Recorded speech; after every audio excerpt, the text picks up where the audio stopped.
Hello everyone, আসসালামু আলাইকুম। আশা করি সকলেই ভালো আছেন। আবারও ফিরে আসলাম একটি চমৎকার দুর্দান্ত রেসিপি নিয়ে। সবারই ফেভারিট একটি রেসিপি, ফ্রেঞ্চ ফ্রাই।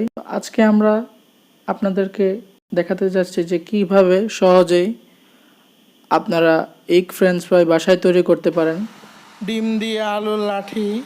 এবং আপনাদের বাচ্চাদের বায়না মিটিয়ে দিতে পারেন, তাদের মন জয় করে নিতে পারেন।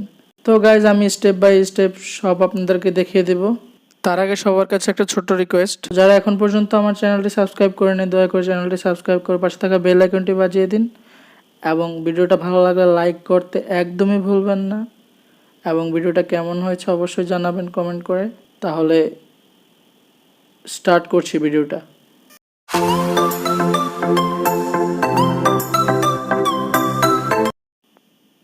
তো আজকের রেসিপিটি তৈরি করার জন্য প্রথমেই যেটা লাগবে আমাদের, সেটা হচ্ছে আলু। তো আমি এখানে একটা বড় সাইজের আলু নিয়েছি এবং একটা মিডিয়াম সাইজের আলু নিয়েছি। এখন আমি এগুলার পাশগুলো কেটে ফেলে দিতেছি। চাইলে আপনারা এগুলো দিয়ে অন্য কিছু করতে পারেন, ঠিক আছে। সো আমি এখন এটাকে ফ্রেঞ্চ ফ্রাইজ স্টাইলে কেটে নিব। আমি দেখিয়ে দিতেছি কীভাবে কাটতে হবে। তো এরকম একটা লম্বা ছুরি নিয়ে আস্তে আস্তে করে ফোসায় আপনারা এরকম স্লাইস করে ফ্রেঞ্চ ফ্রাই স্টাইলে কেটে নেবেন। তো এমনি করে আমি সবগুলারে ফুসাই এই বোতা ছুরি দিয়ে কেটে নিতেছি।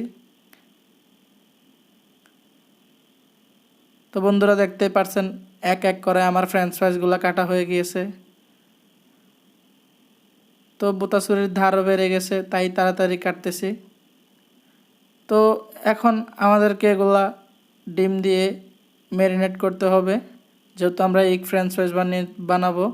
সো তার জন্য আমি পানি ঝরিয়ে নিয়েছি। আপনারা টিস্যু পেপারের সাহায্যে পানিটা ঝরিয়ে নেবেন।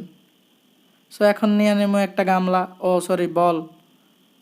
তো নিয়ে নিলাম একটা বলের ভিতরে নিয়ে নিলাম ফ্রেঞ্চ ফ্রাইগুলা। এখন এটার উপরে আমি যেটা করব, 1 টেবিল স্পুন পরিমাণ কর্নফ্লাওয়ার ছিটাই দিতেছি উপর দিয়া। এটা দিয়ে সাদা বানানোর লেগে পাউডার মাখতেছি, ম্যারিনেট করার জন্য। তো গাইজ, আমি এগুলোকে আস্তে আস্তে ম্যারিনেট করে নিচ্ছি। তো আমার এগুলো কর্নফ্লাওয়ারের সাথে মিক্স করা হয়ে গিয়েছে। তো এখন আমি এগুলোর সাথে বাকি উপকরণগুলো অ্যাড করে দিতেছি। সো আমি দিয়ে দিলাম লবণ, ঠিক আছে। পরিমাণ মতো লবণ দেবেন, না হলে কিন্তু টেস্ট চেঞ্জ হয়ে যাবে। তো এখন দিয়ে দিচ্ছি মশলা। তো এই মশলাটা বানাতে আমি যা যা ইউজ করেছি, মূলত আমি এখানে 1 চা চামচ বিট লবণের সাথে 1 চা চামচ মরিচের গুঁড়ো নিয়েছি, আর 1 চা চামচ ম্যাগি মশলা নিয়েছি। তো এখন দিয়ে দিচ্ছি একটা ডিম। এখন সুন্দর করে আস্তে করে হাত দিয়ে এগুলো চুবাইয়ে একসাথে ম্যারিনেট করে নিব।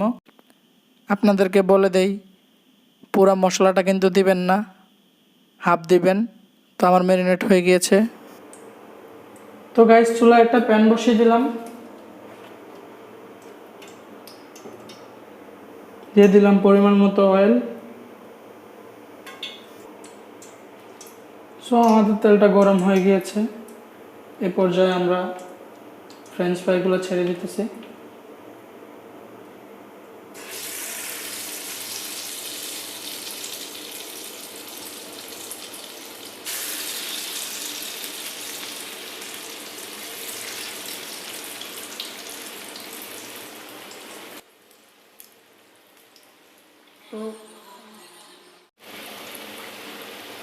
তো গাইজ, দেখতে পাচ্ছেন আমরা আমাদের ফ্রেঞ্চ ফ্রাইসগুলো সবগুলো ছেড়ে দিয়েছি, ডুবো তেলে ভেজে নিতেছি।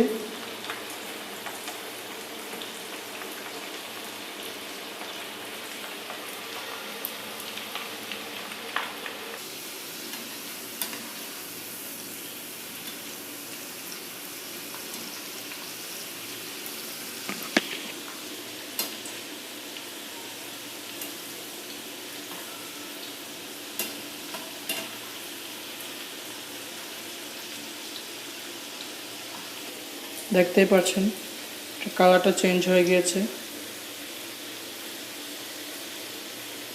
আর ফ্রেঞ্চ ফ্রাইসটা ক্রিস্পি করে না ভাজলে কিন্তু তেমন মজা পাওয়া যায় না।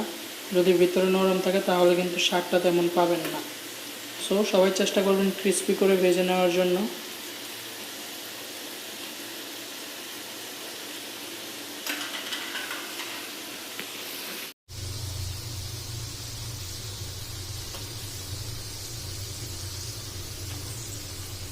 তো গাইস দেখতে পাচ্ছেন আমাদের ফ্রেঞ্চ ফ্রাইসটা একদম ভাজা হয়ে গিয়েছে, কতটা সুন্দর হয়েছে দেখতেই পাচ্ছেন, কতটা সুন্দর কালার এসেছে, কোনো অংশ পোড়া যায়নি। Wow, it's amazing.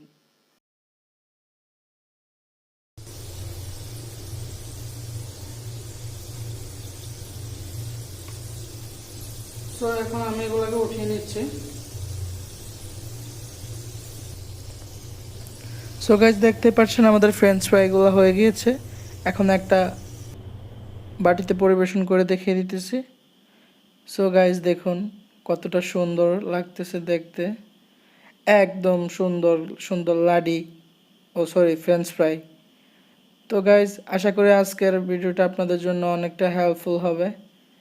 সো ভিডিওটা যদি ভালো লেগে থাকে অবশ্যই লাইক করতে ভুলবেন না, এবং ছোট্ট একটা রিকোয়েস্ট, সাবস্ক্রাইব করে পাশে থাকা বেল আইকনটি বাজিয়ে দেন এবং আমাদের এই ছোট্ট ফ্যামিলির সদস্য হয়ে যান আমাদের এই চ্যানেলটি সাবস্ক্রাইব করে।